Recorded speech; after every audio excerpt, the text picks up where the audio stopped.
Feels like ages since we've built anything on here, so let's pick something easy to get back into it. Parkside, now of PECO, PC53 BR 12 ton fish vans.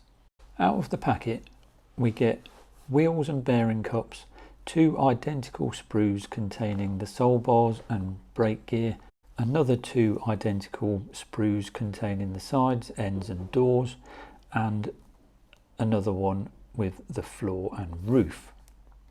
And of course our text-based instructions with a single exploded diagram. I shouldn't be telling you this really, but some years ago I built one of these vans and managed to get the doors on upside down. So before we go any further, I'm just going to mark the doors with a T for top, just to make sure I don't do it again. Construction starts with the body, first removing the parts from the sprues, tidying up the edges with a file to get rid of the sprue gates and eject pin marks. There's also a seam line to tidy up on the inside of the door frame. It's not visible too much, but it will show up after paint if you don't get rid of it. Not that my camera can focus on it particularly well. The instructions say to put the doors on now, but I find it a lot easier to do it after the sides have been attached to the floor. Otherwise there's the chance that you end up with a gap between the door and the floor. For the large pieces we're putting together now, the sides, the bodies, the floor, we're using EMA plastic weld, liquid poly. The hardest part of these kits is getting the bodies square and true, but I think it's probably like any learning curve or any repetitive action. The more often you do it, the easier it gets. To anybody that hasn't built one of these kits before, I suppose it could look quite awful and horrifying at this stage, because the ends are bent and bowed, the sides don't fit up properly, but the next couple of steps will rectify those issues. Fixing the floor in place will fix the bowed sides. We need to make sure that the floor is flush with the bottom of the sides though. Now's the time to attach the doors, in my opinion, because while the glue is still quite soft, it's easy to manipulate them into the parts into the correct position without too much fuss. Next is a visit to the kitchen scales, which will feature quite prominently in an upcoming 4-part series, which is also a non-railway related video. Ready to run versions of this van normally weigh in at around 50 grams. With all the parts, this only comes to 30, so a nice little chunk of lead to give it a bit of weight is quite necessary. Held in place with some evergreen styrene strip that also acts as a strengthener to the chassis. I tend not to glue the weight in, it's more of a case of wedging it in, just so that I don't get any adverse reaction between the lead and the plastic and the glue. And being a van, it's a lot easier than doing it underneath a coal wagon. Fish traffic was lost from the railways in the late 1960s, which is why after a light coat of grey primer, which was too light, I should have used a darker shade, it was in the paint shop to cover it in blue paint. As you know, my era is post tops to the early 80s, which means that these vans were transferred from fish traffic to parcels service in the late 60s, early 70s, being utilised conveying Reader's Digest magazines from the Aylesbury area up until the very early 1980s. The sole bars and W-iron moulding has a big seam line and some quite big ejector pin marks that need to be cleaned up completely before we attach them to the underside of the body that we've just painted. Now before I go to the next bit, which is axles and wheels brass bearing cups, I'm going to ask a question.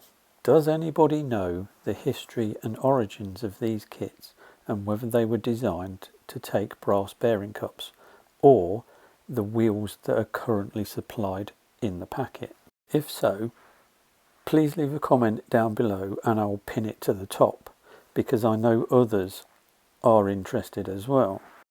So I'm now going to try and explain, badly probably, how to get the soul bar WY assembly to sit at 90 degrees on the floor so that we can get our wheel sets in, and the discrepancies in the spacings of the mouldings to hold these pieces in place. With the soul bars and W-irons temporarily fixed, one of two things normally happens. They either splay outwards or they bend inwards because the axle is too short or too long. However, it can't be too long or too short because it's a standard length item, which leaves me to believe, as I mentioned a few moments ago, either the kit was designed not to take the current wheel sets available and brass bearings, or those pieces have been updated and the kit hasn't. This kit needs about 1 millimetre of packing between the soul bars to push them out enough so that they sit 90 degrees when the wheel set is inserted.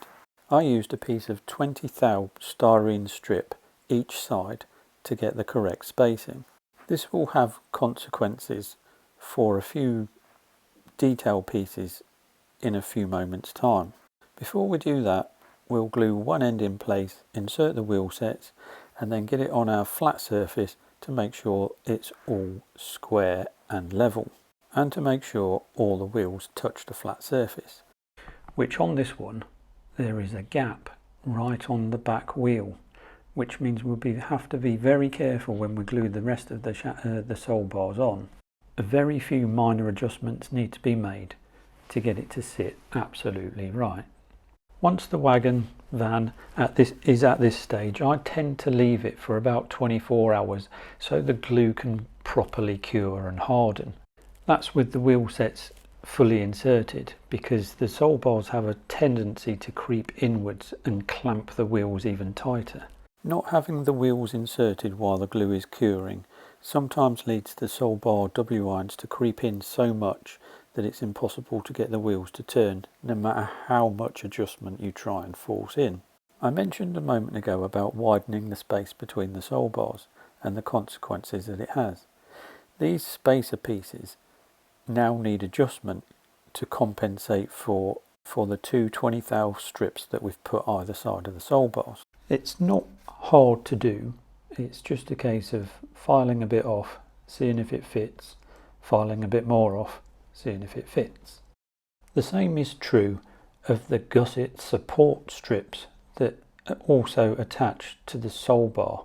For these small detail parts, I normally use a less aggressive glue, some sort of extra thin. And unlike model aircraft or tanks, a lot of these pieces don't have locating lugs, so the only way to know that they're in the correct place is lining them up with the spar on the body.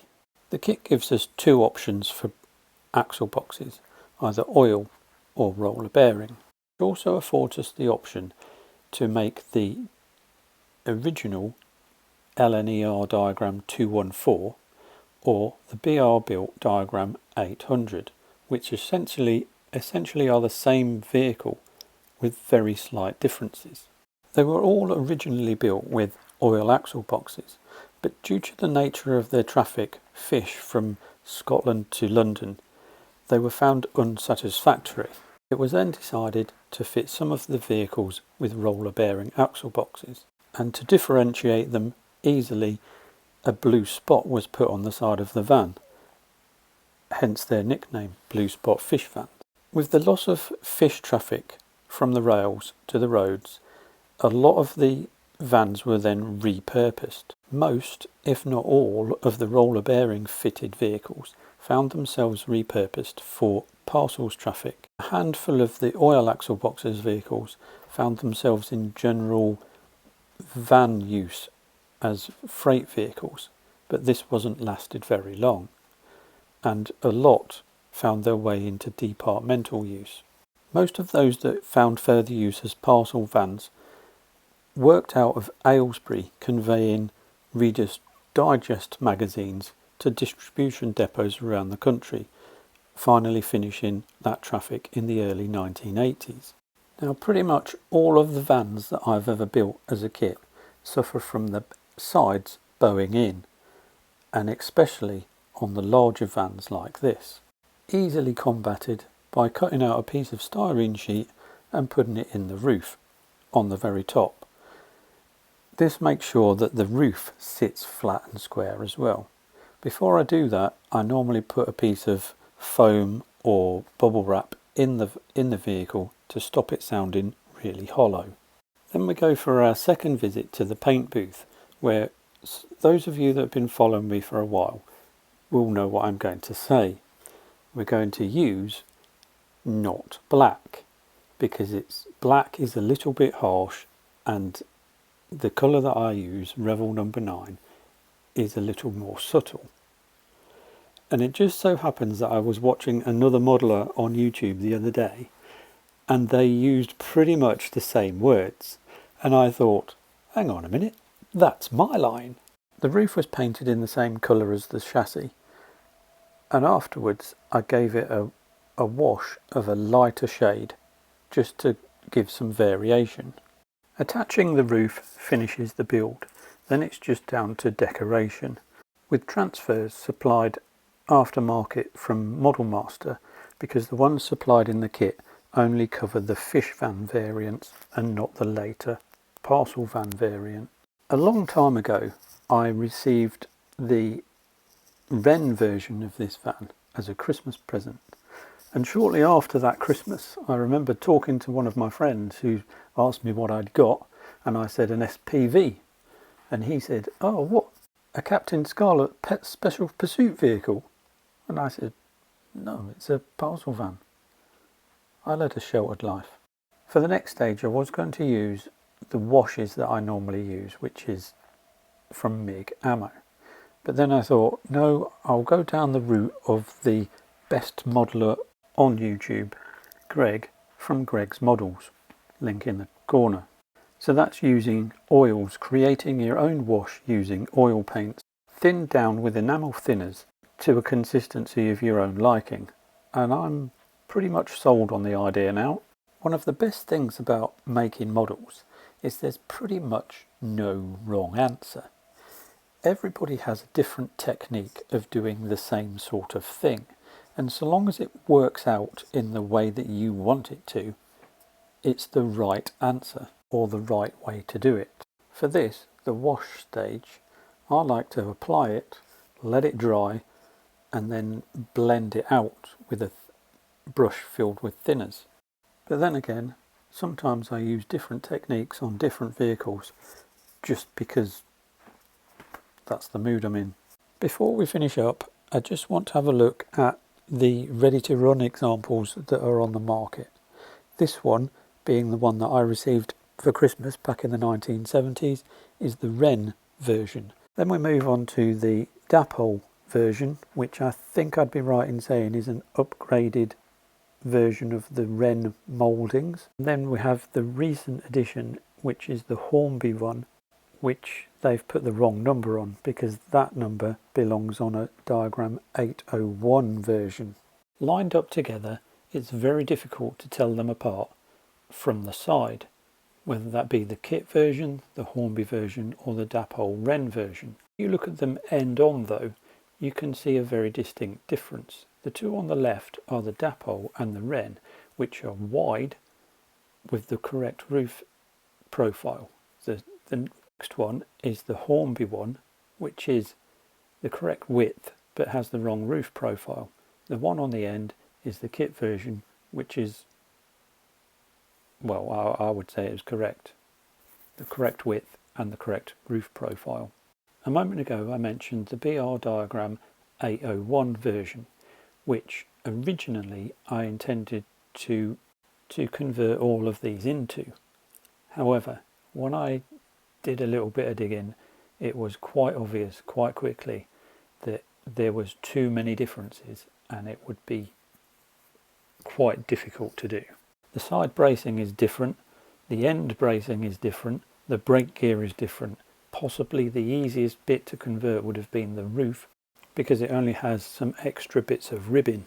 I should mention that there is a kit available for the 801 diagram from Rumney Models, but according to their website they are currently unavailable at this moment in time. Annoyingly, I seem to have lost the footage for the tail end of the build, the last of the weathering, the powders and sealing it all in.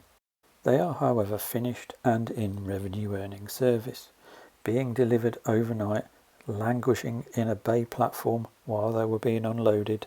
It's now time for them to be shunted onto the back of another parcels train heading west towards Aylesbury. So as another one draws to a close, again I'm left wondering, did that lady pick her copy of Reader's Digest up from the local newsagents, or did she pick it up on the sly out of one of those brutes? I guess we'll never know. In the meantime, thanks for watching, and I'll see you next time.